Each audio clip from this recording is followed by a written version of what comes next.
Hey everybody, my name's Scott Gerber. I'm the founder of the Young Entrepreneur Council and co-founder of Gen Y Capital Partners. I'm honored today that the Case Foundation has asked me to speak to everybody today, as well as Achieve and the rest of the folks involved in MCon 2012.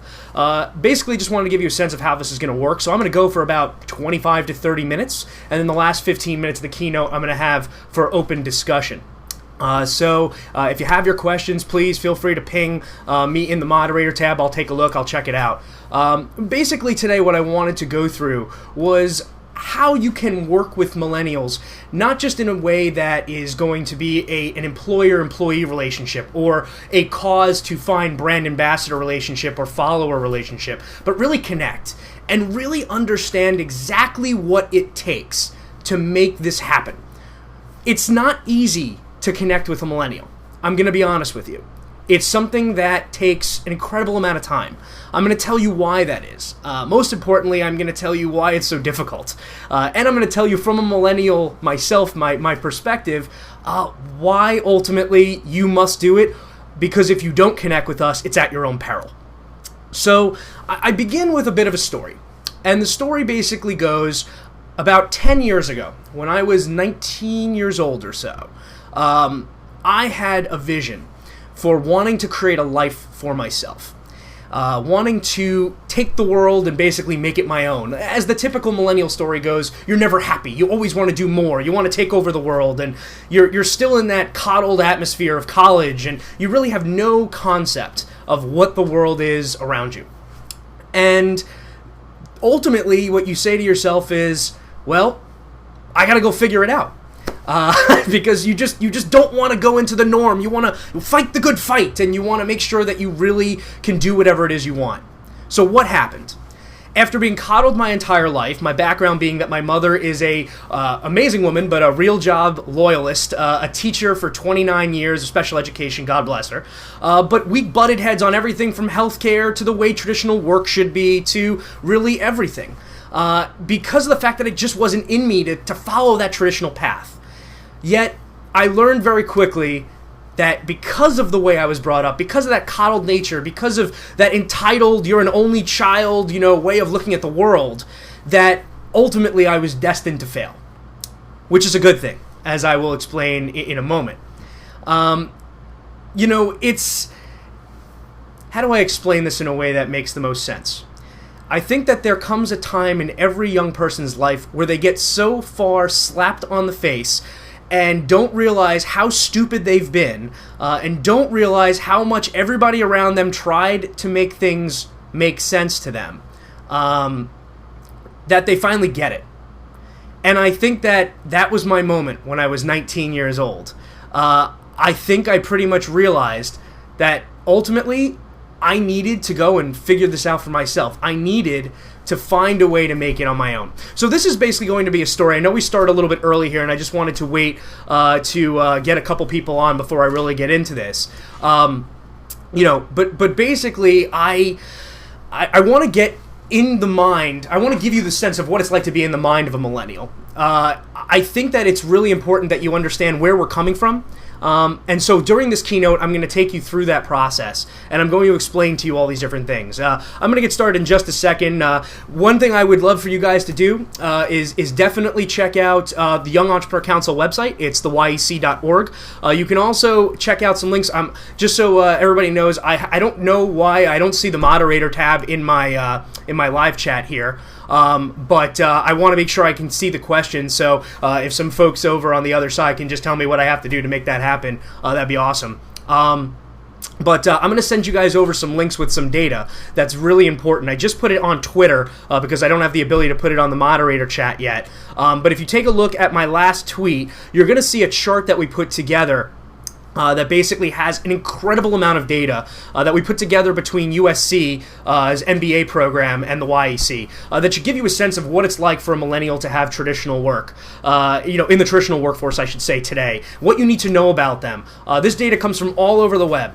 In addition, once I'm able to put some stuff online, and if we have a problem, I'll just keep putting it on Twitter, I have a lot of other data, stats, and info for you guys to take a look at that we've caveated from around the entire United States, all different folks, and so we're excited about that. So I guess I'm going to get started here because I think we're about 2 minutes to, so let me get started. So who the hell am I? Why is it that the Case Foundation, which by the way, awesome organization, huge fan of Steve Case especially and everything he does for entrepreneurs, why the hell is it that I'm speaking to you? What is it that a millennial, an advocate of millennials as well, has to offer your organization? Why is it that my opinion matters? Well, like I said before, let's go back about 10 years. 10 years ago, I was in college at New York University.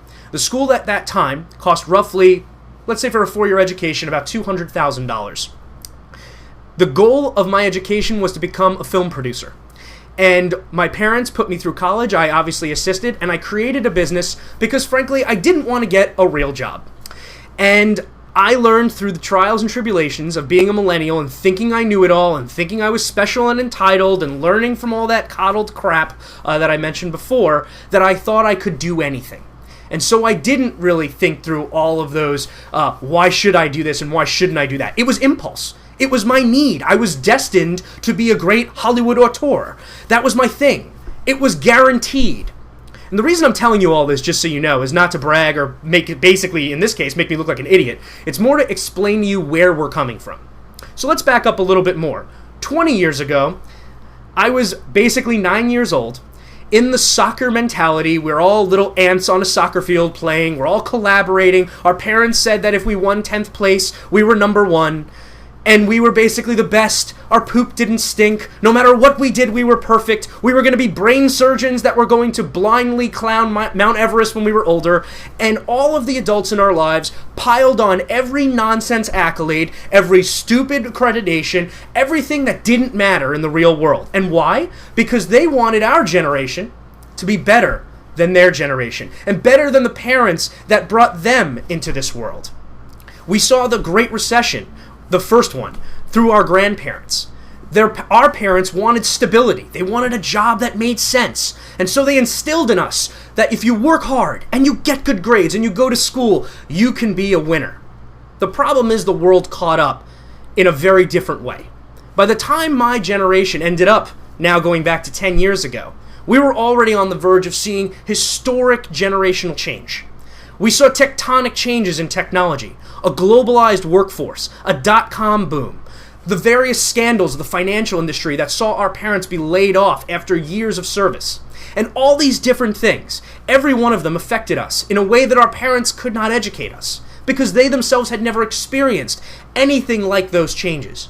So to stay on the safe path, they basically said, well, this is the way to do it. That's what we did. We worked hard, we got good grades, we tried to go to school, and if we didn't, we sent you, and now you have to fulfill the promise. The problem is today that that promise is broken for millions of people. And more importantly, for the people that want jobs, not just entrepreneurs like me, that promise is really broken. You have underemployment at historic proportions, unemployment in the youth market even worse. You have college degrees today that are not worth the paper they're written on in many cases. And you have people that are not advancing the cause of change because of various different personal agendas. This is what the millennial generation sees. This is the reality that we live in today. So I'm asking all of you to open your minds today as I try to knock some hard sense in a guy who frankly is only on this planet for 28 years, but has seen a lot. So let me take you through why I mentioned 10 years ago. 10 years ago, I made a decision in my life to start my own business while I was in college. I made every rookie mistake in the book. I took a business from $0 to tens of thousands of dollars a month by the time I was a junior in college. I was paying off my college education. I was meeting all different kinds of people. I was lying about my age, being in the film industry, saying I was 30 years old, which if you look at me right now, I don't know how anybody believed. But basically saying that I can do whatever I wanted. And frankly, I made it up as I went. I had no traditional education in the school of hard knocks. My parents were real job loyalists. They in no way were entrepreneurial. I just was trying to figure it out because I frankly had no interest in working for the man. And I needed to figure it out. It was my impulse. Senior year of college came. I made every dumb mistake. I basically bankrupted the company. All from the dumb things that millennials are not taught and the even stupider things that we believe in before we get a real world check. And so these are the things that have inspired my generation, as I mentioned before. And why I made those mistakes is because I thought I was special. I thought I was entitled. I thought that anything I did would turn to gold. That's what my parents told me. I thought that I could reach for the stars and do whatever it is I wanted, because that's the world I was brought up to believe in. And then all of a sudden, when I tried that, when I didn't know what I was doing, when I just made those assumptions, when I thought that education would gear me the right way, I found myself with $700 left to my name 2 weeks before my graduation. 2 weeks. A $200,000 education. No job prospects because I wasn't looking. And a parent structure that basically said, Scott, I'm glad you got that out of your system. It's time to go get a real job. This is the reality of most people, maybe not entrepreneurs, but most millennials today face this reality. They're headed down the aisle to get their very overly expensive piece of oak tag, and all of a sudden it dawns on them. Crap. The real world awaits. The problem is, the real world doesn't care about them right now. And when it tries to, it underemploys them to the point of poverty. Or, in the case of the let's say, financial sector folks, it ends up that they go into a position, in many cases, that they absolutely in no way ever thought they would take on. Their expectations are insane, not rational on any level, but they've never been taught differently. Their education's taught them to be the kings of the castle, not the grunts who get the coffee. All these different things are the reasons why you have problems connecting with millennials. In my case, I decided to take a different path and never work for anybody again. I made the decision to tell my parents, who almost at the time disowned me, jokingly, but that I was never going to work for somebody. I slept on a lot of couches, I ate a lot of ramen noodles, and I'm proud to say that I've never worked for anybody else. I grew a business that I understood organically, I figured out all the mistakes I had made, I learned from those hard knocks lessons, and I made it on my own. And I've inspired now to, the reason I've started what I do now, the Young Entrepreneur Council, is because I believe today the new economy has fundamentally changed the way that young people will be developed in this world. You are all leaders of cause and change. And this generation, in not too far in the distant future, is literally going to make up nearly 50% of the workforce. If we don't learn the issues that caused this generation to think these crazy expectation-bound issues, these things that just don't make any sense, that aren't rational, but at the same time, if we don't accept their actual strengths, the things that you don't get that you think are weaknesses that are actually things that can move mountains, if we don't find the middle ground, not only are we going to lose an entire generation who has no interest in working with any of the established organizations out there, who have no interest in creating change in the traditional structure, but we're going to find a way to basically say, we're going to do it on our own, and we don't need you. So I'm here to tell you what I've learned. So first and foremost, let's go through the problems. As you saw before, I was part of the coddled culture. I was the soccer mom generation. I was the guy who thought my poop didn't stink. I was put on a pedestal I could never ever muster. And this is the traditional Gen Yer. But at the same time, we're the most educated generation in history. We also are the most technologically savvy generation in history. We've moved faster in terms of the way that we think, cognitively and in many different skills, faster than most generations. We've advanced up the corporate ladder in many instances in the last decade at increasingly fast rates. And right now we have an incredible opportunity where you're seeing a more entrepreneurial generation because of the necessity and desperation that the economy has happened. So how do you harness this? How do you take advantage of this? Well, let me give you a few tips and go down a list here to give you a sense of ultimately why you can tap into a generation and make them your greatest ally. So first and foremost, most importantly, more times than not, if you keep telling yourself that we can't connect with the millennials, or they're lazy and spoiled, or they frankly have no value, they're not falling in line, guess what? That's not most times because of the fact millennials are lazy, it's because you're not creative. Millennials need to be inspired. We're a collaborative culture. And yes, you know what? Maybe we were put on a pedestal in many ways, and we did think we were more special than everyone else. The reality is, that's a fact. But let's move that from the conversation of negative to positive. Use that ego. Use and harness the reality that we care deeply about personal brand, about taking more responsibility, about being intrapreneurial or entrepreneurial. You need to inspire millennials, not talk at them. You need to speak to them on the same level. not talk at them. You need to let them run with the ball and fail, and tell them how they can improve based on your experiences, but not put them down to the point where they feel like they're just some lowly employee on the totem pole.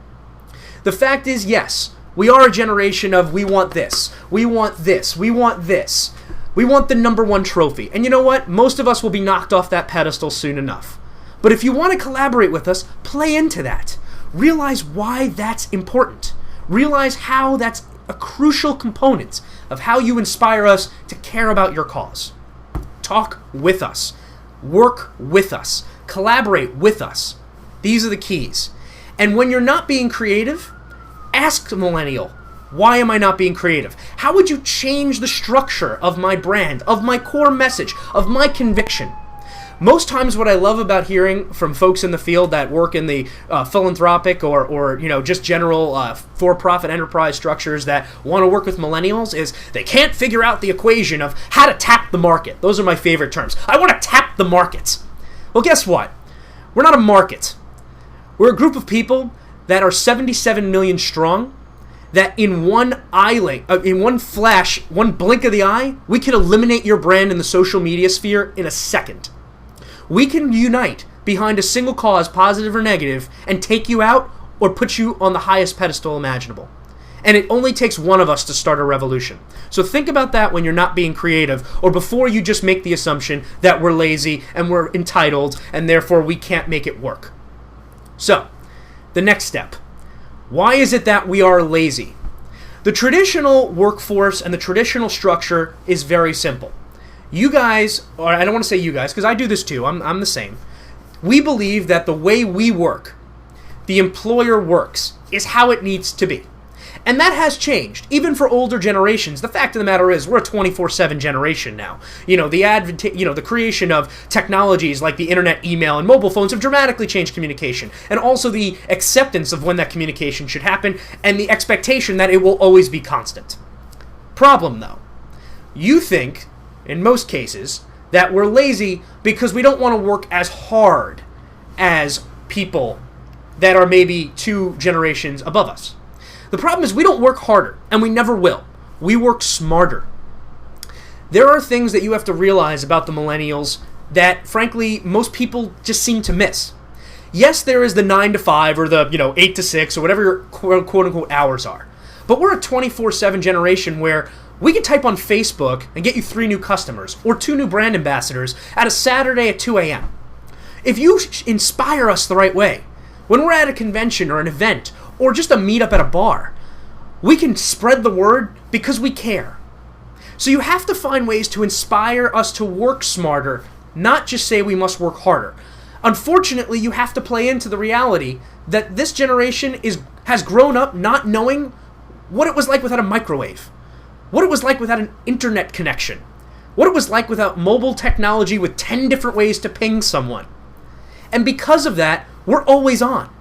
And so that traditional structure of maintaining the traditional workplace norm does not work.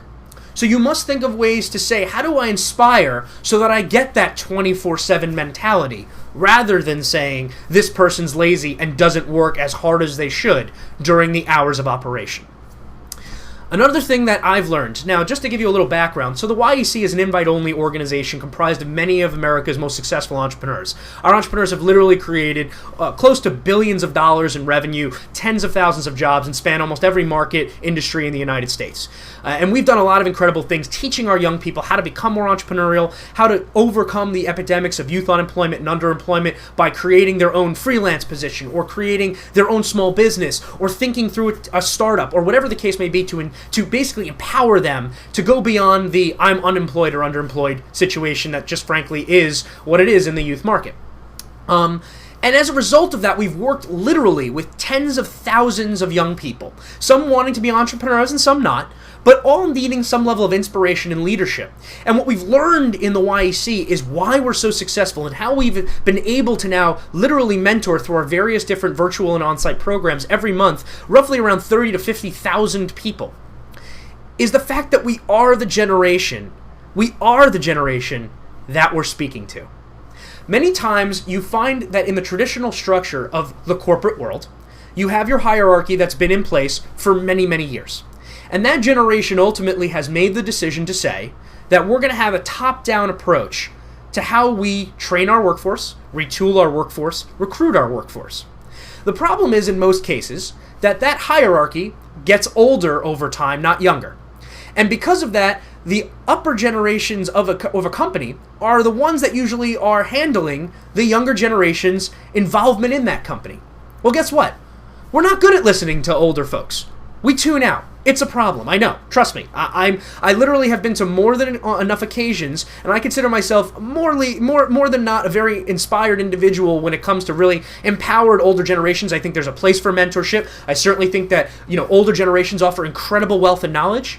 But this generation, frankly, in most cases, would rather listen to somebody their own age or not too far removed, which is why it's your job to figure out who you can inspire to be your brand ambassadors, your internal loyalists, people that are so bought into your cause, your mission, and your business that they are going to basically take the ball and run with it, but they are younger.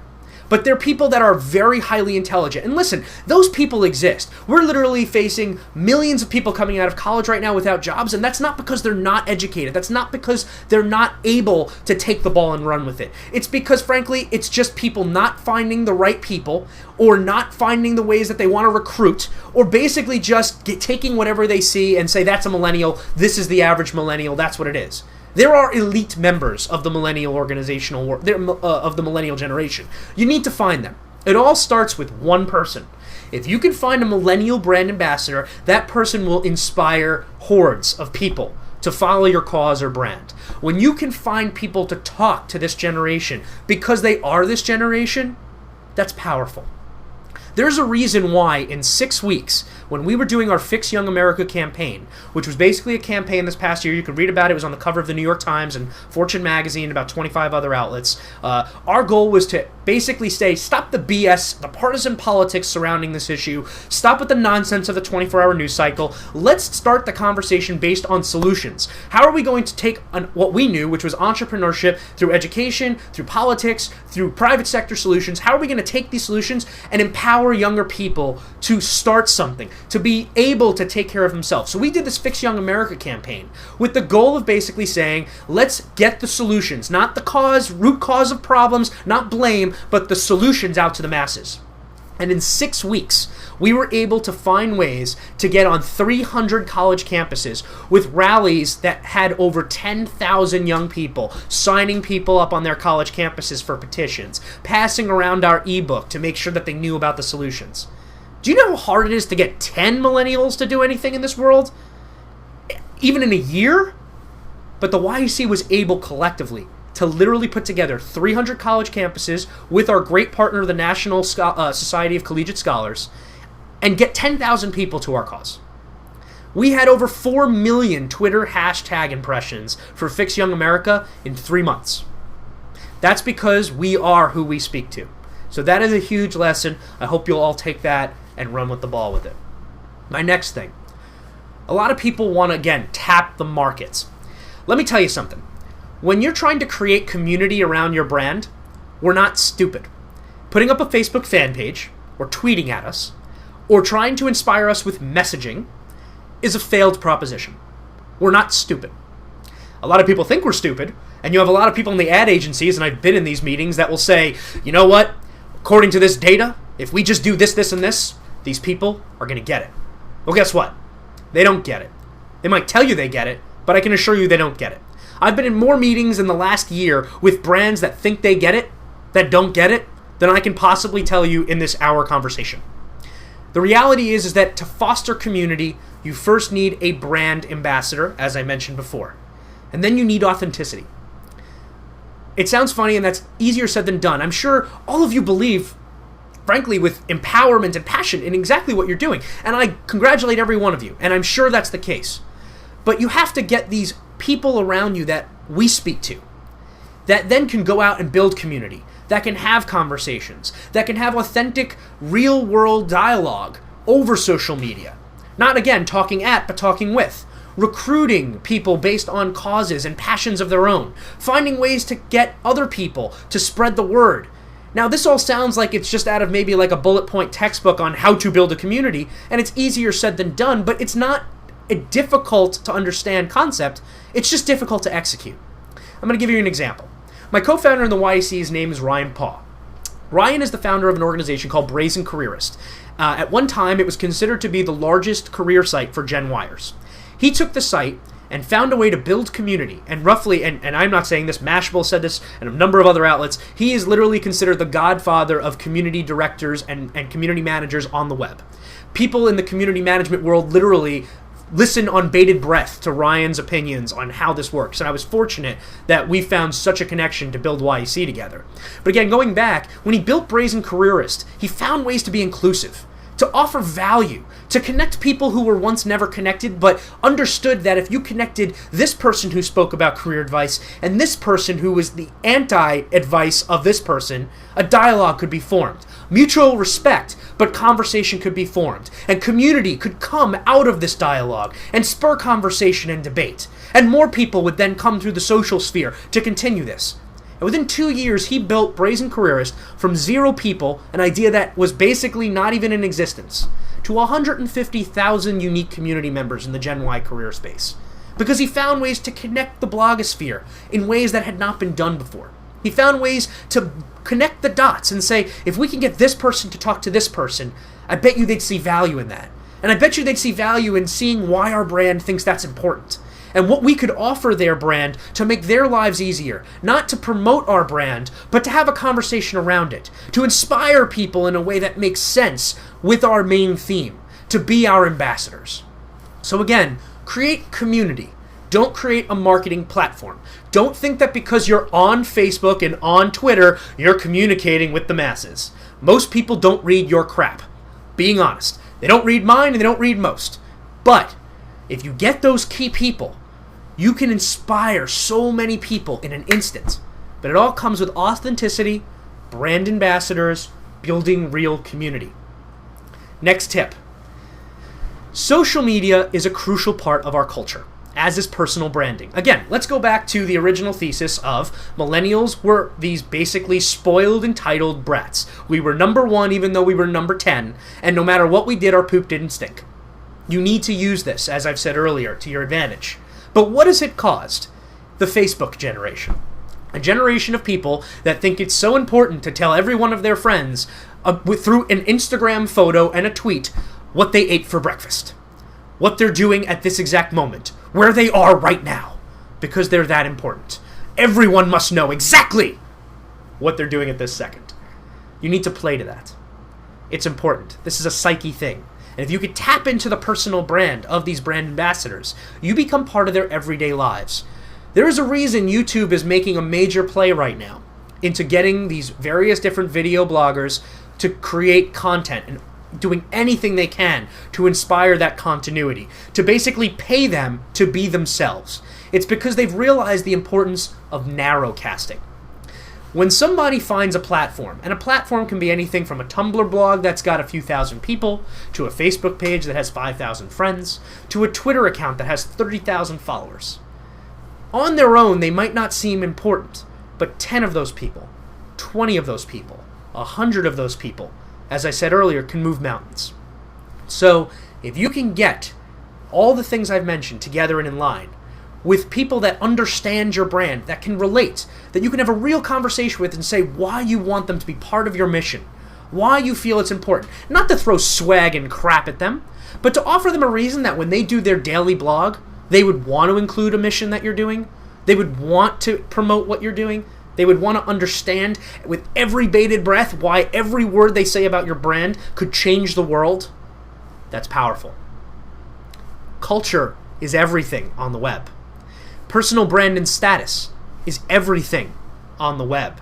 There are reasons why people build gated walls, like a Glenn Beck as an example, because he realizes exactly that when you build community, you can monetize that community. You could profit from that community while still giving back to that community in a way that is not overly over the top. Now, I'm not going to say whether or not a Glenn Beck or any other individual I agree or disagree with, but that's not the point.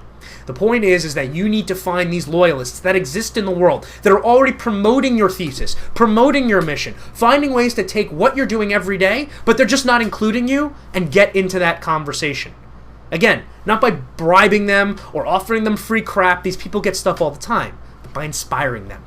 By sitting down with them over a cup of coffee and telling them why you matter, why what you're doing is important, why whatever it is that your company can accomplish can change the world. And if it can't change the world, if that's too grand of a vision, just why you can make someone's life better. And if you're just going to give them a hard sell, screw you. It ain't going to work. That's the point. Find a way to inspire, but know that you could tap into personal brands. Know that internally, if you have millennial people right now on your staff, whether they admit it or not, they care about this. They care about what people think of them online. I care what people think about me online. It still kills me that when various websites like salon.com skewer me because they think that I'm doing something, that I think I'm not, obviously, but, in the world of punditry, it is what it is. It's painful, but it matters. And so tap into your people. Find ways to inspire them to promote your ethics, your morals, your mission, and you will succeed in pushing millennial virtues by millennials. The next thing, as I mentioned, we're a collaborative culture. We want to be in the conversation. We want to be in a decision-making role. We want to make sure that we really are, frankly, important. But not just important for the ego reasons I just mentioned. Important because it really is, frankly, important to us to do something that matters. When we had the shell shock of going from this world of learning to be the boss in college, learning what it was like to be the senior executive, thinking we're going to get the corner office with the $500,000 million trillion dollar salary, when that bubble was burst, and we started being an assistant, and we started working in the filing or the mailroom, or we started working in a grunt position with absolutely no pats on the back, it hurt. Not because you did anything wrong, but because that's what we were brought up to believe we would accept basically upon taking our overpriced piece of oak tag. So now, you need to change that. The fact is, if you can inspire culture, if you can educate and mentor and make them all entrepreneurs, people that care about your brand internally, they deserve a right at your table. Because one day they're going to be the person that's inspiring the next generation. If you could treat people like equals and not like subordinates, goes a long way. Now, yes, of course, there's always going to be a hierarchy. Decisions need to be made. But it goes a big way to literally say across the table, when you're talking to a millennial, what's your opinion? What do you think we should do? These are two very simple questions. And you know what? 9 times out of 10, maybe their ideas don't fit. But that 1 out of 10 could be a new multi-million-dollar business unit. Could be a new way to inspire your customers, your community. Could be a new mission. Could be a new thesis on how you can survive in a very cluttered media space. Whatever the case is, we're very connected, we're tapped in, we're social, we get it. And if you treat us like equals, you'll pull the best information out of us. Treat us like equals. The next comment I've learned is something that, frankly, is a personal thing of mine, which is the millennial generation's leaders are based on impulse and impatient action. Impulse and impatient action. What do I mean by that? I'll give you an example. My co-founder and I butt heads almost on a daily basis. We love each other like brothers, but like any other partnership, we push each other to the limits. I am the person who thinks about big vision and brand and trying to figure ways that we can really just change the world. And of course Ryan does as well. I don't want to discount his intelligence in any way. But he's really the operations guy. He's the guy who basically we agree and he goes and figures out how the hell to do it. The problem is that I have a tendency of saying at 2 o'clock in the morning on a phone call, hey Ryan, I had this great idea and I emailed 10 people already, we're going to start tomorrow, talk to you in the morning. He'll get that email at 8 a.m., I'll already be in conversations. He doesn't really like that too much, but you get the idea. Our leaders, because we have this just intention of wanting to do good, and we want to do it now. In the corporate world, we don't want to wait 10 years. We don't want to go through bureaucracy. We don't want to deal with the levels of nonsense. Oh, that's what we have to do? Well, I'm going to go do it. Now. Yesterday. You get my point? The point is that if you can find ways to allow millennials to maneuver, give them a little rope. Obviously, that in a corporate setting especially, this is not as easy. But you'd be inspired to see that if you treat this generation, who frankly have the most entrepreneurial traits of any generation in American history, if you treat them like they can run with the ball as leaders, that you trust them to get something done, that yes, there might be some things that have to be checked, but not to a certain point. You're not over their shoulder, and you're not making them desk jockeys for your betterment. The reality is you can pull an incredible amount out of these folks. I think that you need to understand one thing about millennials. We're not going to conform to you. No matter what you say, no matter what you do. And if you try to, we'll hate you for it, and we'll leave you. Let's take case in point. My grandparents were in one job for their entire lives. My parents maybe 2 or 3. My generation changes jobs on average every 18 months. What does that tell you about loyalty? So the fact is that you need to make us leaders. You need to inspire us to be leaders, but then you need to allow us to execute to be leaders. We need to be people who can go and just say, I've got this great idea. Do you trust me with it? Do you trust me? Okay, go. Leadership comes from allowing people to be trusted.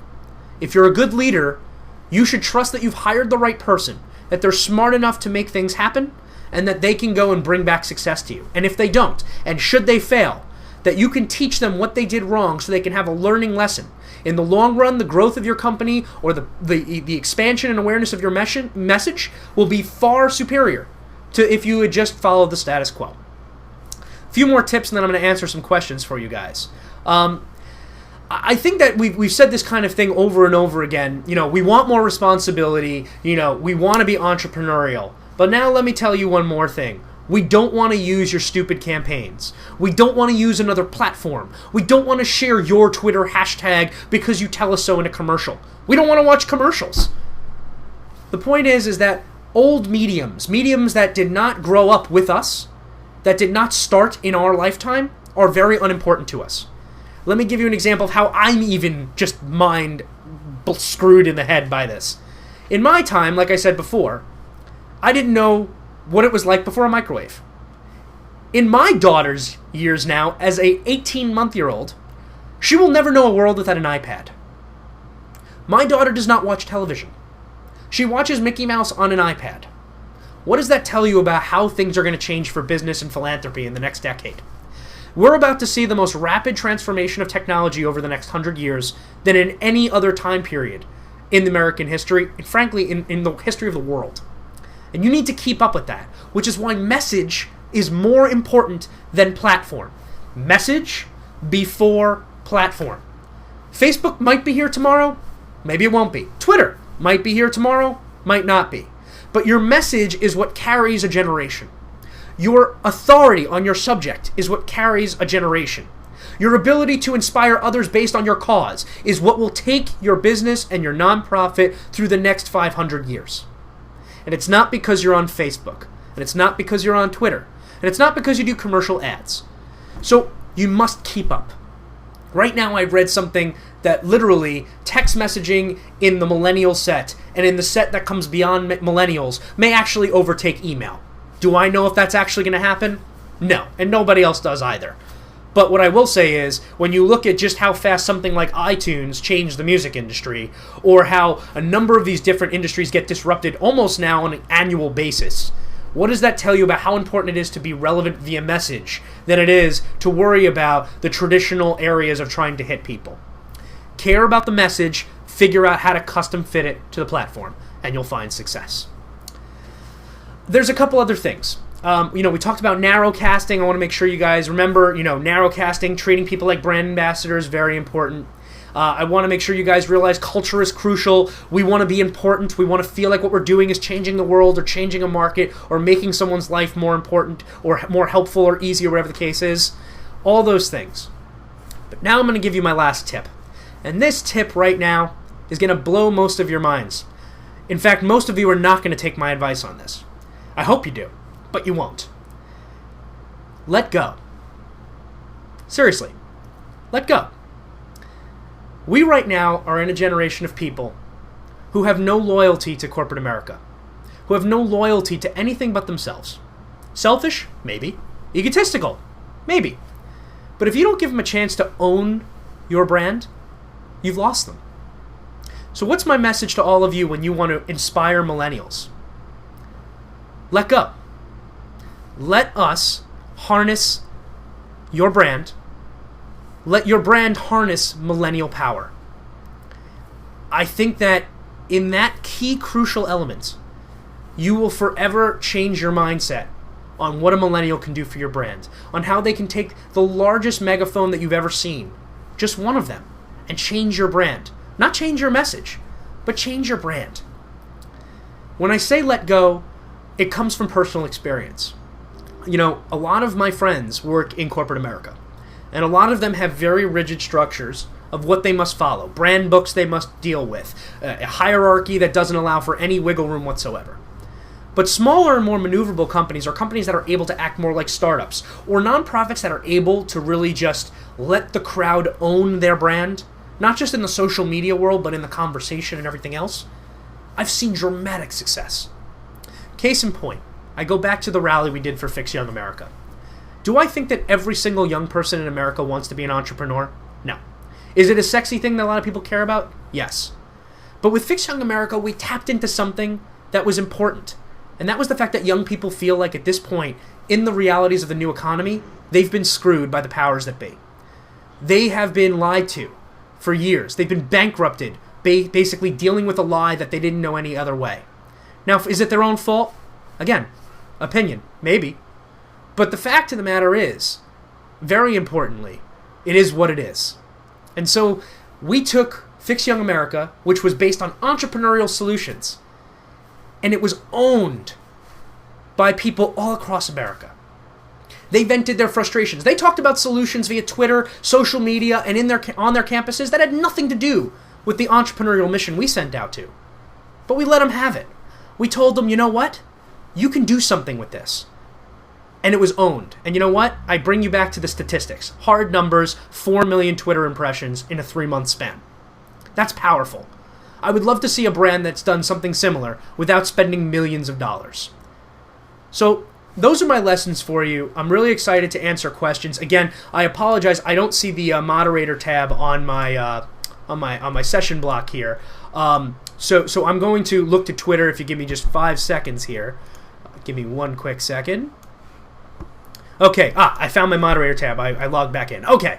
All right. So if you guys want to ask a question, definitely go and ask a question via the forum that's on the Impact MCon 12 website. But in the meantime, I am going to go to Twitter. Let's see here. What do we got? I would ask people that right now, just because Twitter is like just this massive conversation, if you could do me a favor and just put your questions up top and retweet them, that would be awesome. Much appreciated. And sorry for the delay here. It just takes me a second to thumb through. Okay, I want to comment on one person's thing here, and I apologize, I'm just scanning through. One person saying, this conversation is making millennials sound like they're selfish. Well, yeah. In some ways we are. And I don't want to be down on my own generation, obviously, but we come from the mentality that it is about us. Is that a good thing? No, absolutely not. And in fact, my first book, Never Get a Real Job, I talk literally for 3 chapters about how you have to kill your ego, about how it almost bankrupted me, about how being selfish or thinking you own the world or can do whatever you want, frankly, is the death sentence of your personal and professional careers. But you need to play to reality as well. So I think that it's important that you realize that you need to figure out where your strengths and weaknesses are to play to the psyche of the people you're dealing with. Okay, let's see if there's any questions here. Okay. I have one here. Let me become invested. Okay, so I'm going to publish this question here. The person asks, and this is posted by Mark Smith. Mark asks me, seriously, let go. Millennials have no loyalty to companies. Let millennials become invested in your brand by putting them in charge. How do you trust someone who will leave in 18 months? You've exactly answered my point. The goal is to not have them leave in 18 months. Again, I certainly don't want to preach the gospel of something I don't know. I'm not a corporate guy. I have a lot of corporate friends. I have a lot of corporate colleagues and relationships. What I will say, though, is that right now, based on the job market, if you are losing people with very good jobs, there's a problem. And it's not the person's fault that's leaving you. They haven't felt inspired. They think that there's nothing there for them. So I would just say, frankly, you have to bring them into the mission. Again, brand ambassadorship, tuning into their personal brands, giving them a leadership role, letting them run with the ball, telling them, basically asking them what the questions are that you should be asking your brand and yourself. What are the ways that they would suggest moving the ball? That's the point. I agree with you. It's a terrible cycle. Young people have absolutely no attention span for the traditional job cycle. But that's not going to change unless you change as well. I make the case, and this is a controversial, maybe even to some contrarian view, that if you have people in this economy that are already fighting tooth and nail to get any job in their field, and you get that person that is the person for that job, that is somebody who was trained to do that profession in that industry, and you lose them, unless they were a crappy employee, which is also, listen, I'm never going to make a generalized statement, and frankly, I think any idiot who makes generalized statements about millennials in any which direction, 100%, obviously even everything I've said is somewhat like, black and white or gray, depending on who you're talking about, but these are just the overarching things that have been proven through statistics. I think that there's a problem there. I think that you have to find it within your company of why are they leaving? Why is your turnover so terrible? Maybe it is something to do with the fact that you're not changing you. You're keeping you the same. And as an employer, you might say, well, guess what? I'm the boss and that's the way it is. That's your decision. Good, bad, or otherwise, I'm not here to judge. I'm just to tell you ultimately what I think is the value of trying to keep a very well-attuned millennial generation to your brand. All right, let's see what else we got here. More questions. Okay. We're talking about how do you give them control? Okay. I'm going to publish this one right here. When we're talking about engaging volunteers for your nonprofit, how do you give them control but still protect your brand and organization? Absolutely. Well, first of all, there's always to be vetting. You know what I mean? I don't want to make it sound like give every single person and your mother on the brand ambassador level your brand. Some research should be done. If you've hired somebody internally, you should know pretty well if they can run with the ball or not. And if they can't, then you've made an error in hiring. Now, if you want to open up to the masses, again, using the Fix Young America reference I just mentioned earlier, you do have to let go. I'm not going to lie. Did some people across the country, think stuff was really funny and put some very terse and off-color language or stuff? Of course. But there's things that you can do to protect yourself in some ways. Example, a lot of people, even right now in this chat, have the ongoing scrolling bar on their website of a hashtag with no moderator. Okay, right now, if I was to tweet, hey, MCon, go yourself, guess what? It would show up and every person at this conference would see it. So there's one way to protect yourself. Think through things before you make them public, or think through the ways you're going to disseminate information, and think through ways on your platforms and the way that you are representing yourself on your various properties, how you want to be represented. But in the grand blogosphere and social media sphere as a whole, you can't control it. But that's okay. You're going for an 80-20. If 80% of people are basically making things an incredible experience, talking about you from the highest mountaintops, screaming at the top of their lungs how incredible your brand and mission are, guess what? Success. Okay? So that's important to know. And the 20% that are spewing garbage or, frankly are not adding any value to the dialogue, on some cases, have your brand ambassadors start a dialogue. Start controversy. Controversy creates opportunity. And for those that simply just want to be goofing off and do dumb stuff, well, you know what? That's just what it is. But most cases, you as a brand can reach out. If somebody might say, this brand sucks, or this is a terrible mission, or you're bastardizing a certain thing, have a conversation with them. Some of them are going to just be crazy, and you know what? They're the gremlins of the internet. You're not going to do a damn thing about it. And some of them are going to maybe turn to your corner. And some of them can now become case studies of why you have changed the way that you have conversations in the space. Next question. There has been, let me put this on publish. Okay. There has been a Twitter conversation happening saying that it sounds like millennials cannot be trusted because they are expected to leave a job in 18 months. Do you have comments on that? Again, I don't think that that's to be said. Trusted, it's a matter of the right hiring. It's a matter of empowering people to want to stay. I don't believe for a second that in this economy, the first thing somebody does when they take on a job is say, oh, I'm leaving. Again, if they train to do something and they took a job that's not in your industry, it's your job as an employer to vet that candidate, look beyond the reason they're accepting the job. If it's just to take a salary, you should have known that before you take them into your company, and that's something that is your mistake as somebody who's an employer. Now, if they are in your industry and they've left you after 18 months, that's a lack of inspiration, and I'll stand by what I said. Okay, here we go. Next question. You use powerful and inspiring language, but I'll likely scare boards and boomers. How do you soften the way the delivery without losing impact? Guess what? You don't. I'm sorry, I have no love for ancient boards. I personally have told every one of my nonprofit friends whose board has been there for at least 10 years, it's time to clean up shop and get rid of them.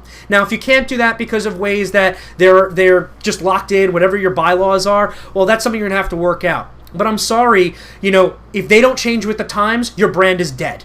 That's the reality. You can't just basically say, oh, well, the board doesn't like that. Okay, well, then you're stuck. Then you have no solutions. If they don't want to be accepting of the fact that in many cases the world has changed probably since they've even started, even somebody who's been on a board for a year at this point has to recognize that there's been 10,000 advances in technology. There's been more ways that have been created in the last 3 years to create and communicate communication than any other time in our collective history. So yes, of course, you could soften the delivery and say, guys, listen, we need to really have a conversation about, how we're going to empower people to talk about our message, what we're going to do to inspire these folks. But if they simply say, not important, or, oh, well, that opens Pandora's box, they shouldn't be on your board anymore. That's my opinion. Next thing. I think I'm out of questions. Wait, hold on. Oh, nope, never mind. Okay, next question I have, let's see, from Rebecca. How do we educate employers to understand our younger generation's mentality? Hopefully you got some of that out of this. It's, again, frankly, conversation. Most times we just don't talk. We don't communicate, and that's just ridiculous. If you feel you're not being communicated with as a young person, go right into your boss's office and tell them. And if they can't accept that simple fact, if they're too high on their holy horse saying, I'm the boss, well, guess what? They're screwed anyway at some point. So I would just simply try your best, have an open dialogue. Most people are really awesome people. I really do believe, there's a lot of stereotypes about traditional hierarchy bosses. I'm sure that obviously they're not all bad people, just like not all millennials are spoiled and entitled. But there needs to be a conversation. And if you can basically say, with all passion and heart, listen, this isn't working, but let me tell you what I can do. If you could bring solutions to the conversation rather than bitch and complain, you'll be surprised with how open most people will be.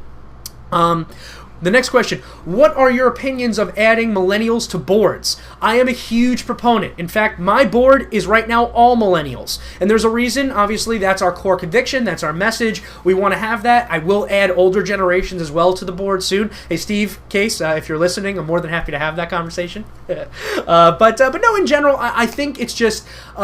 it's important to have a mix. I think you need to have a congregation of people that can see it from all angles, and people that, especially on a board, feel that they're on the same level. So therefore, if they're on the same level, they should feel ultimately like they should listen to one another. So I think that that's definitely important.